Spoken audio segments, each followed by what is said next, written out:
হিল্লা বিয়া করছে এক হুজুর, আসেনি? শুনছেন নি? কথা কয় না, শুনছেন নি? হিল্লা বিয়া করছে 1 ঘন্টা না 2 ঘন্টার জন্য, কইরা মসজিদের মধ্যেই ওই মহিলার সাথে সহবাস করছে। নাউজুবিল্লাহ। আর জোরে কোন নাউজুবিল্লাহ। মানে মূলত মহিলাটা গেছিল একটা ফতুয়া আনার জন্য, মনে করেন তালাকের মাসালা, ঠিক আছে? তালাক হয়ে গেলে কি হবে বা এই কথা বললে কি হবে, এই জাতীয় কথা বুঝাতে পারছি তো। তালাক হয়ে গেলে আপনি তালাক দিয়ে দিলে তো, আপনি যদি তালাক হয়ে যায় তো তালাকের বিধিবিধান আছে না? ইসলামের মধ্যে সবচাইতে ঘৃণিত জায়েজ কাজের নাম হলো তালাক। জায়েজ কিন্তু ঘৃণিত, কথা বুঝাতে পারছি? এই জন্য পুরুষরা জবানকে হেফাজত করবেন। আপনার স্ত্রীর সঙ্গে আপনি তর্ক বিতর্কে জড়াই গেছেন বা রাগ উঠছে, মাথা ঠিক নাই, এই কথাগুলো হবে না। আপনি ঠিক রাইখা কথা বলতে হবে, ঠিক কিনা বলেন? আপনি এটা জান কেন আর কোনো কথা নাই? আপনি তালাকে জানকে কেন সেতলে কোন একবারে 3টা সমানে দেন, লাল টিকিট ধরাই দেন, আছে না নাই? কথা কেন আছে না নাই? এটা জান কেন? তো যাই হোক, আমি ভাইজান আসছে, আমি কিন্তু 1 মিনিটের মধ্যে শেষ করে দিচ্ছি।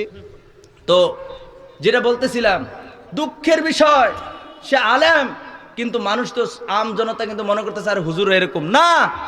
একটা আলেম কখনো এই কাজ করতে পারে না, ঠিক কিনা বলেন? তার ভিতরে যত সব নোংরামি, এগুলো এতদিন হয়তো গোপন ছিল, এটার মাধ্যমে আল্লাহ প্রকাশ করছে, ঠিক কিনা বলেন? এই সমস্ত হুজুররার খেয়াল রাখবেন। হুজুর চিনবেন, মাছ থেকে ভালো মাছ ফসা মাছ চিনেন, আলেম ওলামাদেরকে চিনেন না কেন? যাদের ভিতরে নবীর প্রেম নাই, এরাই বেশিরভাগ এই সমস্ত কাজে লিপ্ত, ঠিক কিনা বলেন? অসংখ্য আমরা নিউজগুলোতে দেখেছি বলৎকারীর নিউজ, আছে না নাই? কথা কোন আছে না নাই?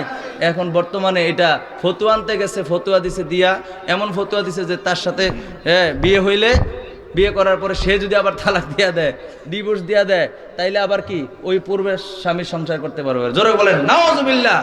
এই সূত্র মতে তারে বুঝাইয়া মসজিদের মধ্যে মিলন করেছে, সহবাস করেছে। নাউজুবিল্লাহ কইবেন না? এই সমস্ত আলেমদেরকে বাঁচায় রাখুক, পড়েন আমিন, জোরে পড়েন আমিন। এরাই মসজিদের মধ্যে গন্ডগোল করে, ঠিক কিনা বলেন? এরাই বিভিন্ন দরবারে মাজারে আগুন দেয়, ঠিক কিনা বলেন?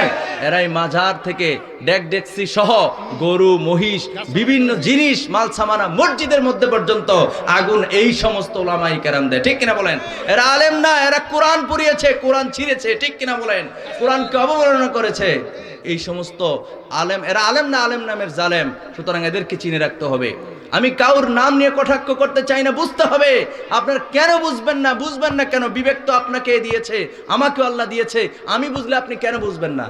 এগুলো বুঝার তৌফিক দান করুক, পড়ি আমিন, জোরে পড়ি আমিন।